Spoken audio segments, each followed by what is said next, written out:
Znowu noc. Stoję przed tą rzeźbą. Zawsze zastanawia mnie, co przetrwa dłużej – kamień czy echa krzyków. Czasem, gdy muzeum śpi, słyszę je wyraźniej niż bicie mojego własnego, zbyt długo bijącego serca. Dziś te echa prowadzą mnie do Rzymu. Do zapachu krwi i piasku. Do cienia w Koloseum. Byłem tam, kiedy Koloseum nie było jeszcze ruiną, a żywą, oddychającą bestią. Nazywali mnie lekarzem, choć byłem tylko greckim niewolnikiem, przypisanym do leczenia ciał, które władza skazała na rozrywkę. Pamiętam zapach, pot, strach, pył i metaliczny posmak krwi, unoszący się w powietrzu, mieszający się z wonią kadzideł. Tłum ryczał, żądny, nienasycony, każdy okrzyk dudnił w kamiennych arkadach. Patrzyłem na to zza kulis, z cienia, gdzie przygotowywano kolejnych aktorów tego makabrycznego teatru życia i śmierci. Młody trak, ledwie chłopak o spojrzeniu spłoszonym, lecz twardym, upadł, niemartwy. Zbyt cenne mięso, zbyt wielki potencjał na przyszły dramat, by umierać bez chwały. Miałem go naprawić, tak brzmiał rozkaz. Jego ramię było poszarpane, głęboka rana, ale w jego oczach widziałem nie tylko instynktowny strach, lecz dziką determinację, przemieszaną z pragnieniem przeżycia, by spełnić czyjeś ważne oczekiwania. Oklaski, wrzaski, chóralne skandowanie, kciuk w górę lub w dół to były narzędzia, którymi manipulowało masami, utwierdzając je w ich hierarchii.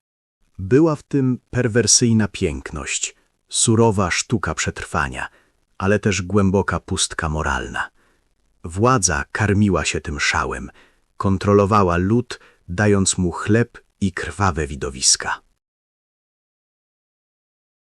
Widziałem, jak ludzie zatracali się w tym transie, jak ich indywidualność zanikała, stając się częścią jednego wielkiego, bezmyślnego organizmu, który reagował na sygnały mistrza ceremonii. Wielcy mówcy, cesarze, senatorowie, wszyscy oni znali siłę widowiska, moc obrazu i dramatu. Scenariusz był zawsze ten sam, z niewielkimi wariacjami. Heroiczna walka, dramatyczna śmierć, triumf bohatera lub upadek wroga. A w tle my, niewidzialni, ci, którzy szyją rany, którzy przygotowują scenę, by spektakl mógł trwać, by nigdy nie zabrakło aktorów. Nigdy nie byłem pewien, czy to, co obserwowałem, było odzwierciedleniem ludzkiej natury w jej najbardziej pierwotnej formie, czy tylko starannie wyreżyserowaną iluzją, podtrzymywaną przez strach i pragnienie rozrywki.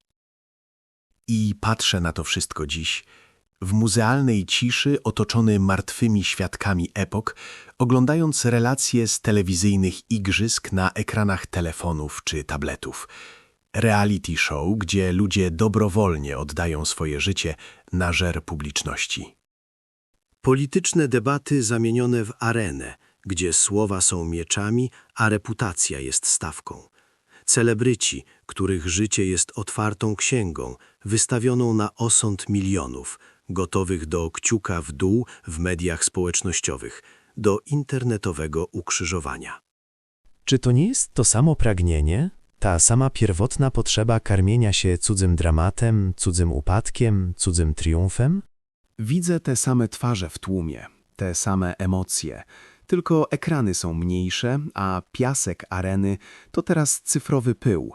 Bitwa toczy się w eterze, w komentarzach. Mamy swoich gladiatorów, aktorów, sportowców, polityków, influencerów. Kiedyś umierali fizycznie w chwale lub hańbie.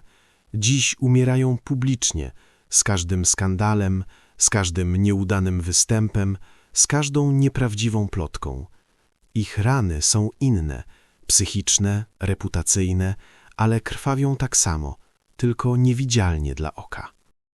Wciąż są potrzebni ci, którzy szyją rany, Pierowcy, spin-doktorzy, psychologowie, by spektakl trwał, by bohater mógł wrócić na arenę, choćby z nową, poprawioną historią. Bo tłum musi mieć kogoś, komu kibicuje, kogo nienawidzi, kim się emocjonuje, kogo może osądzać z bezpiecznej odległości. To odwieczny teatr, tylko scenografia i rekwizyty się zmieniają.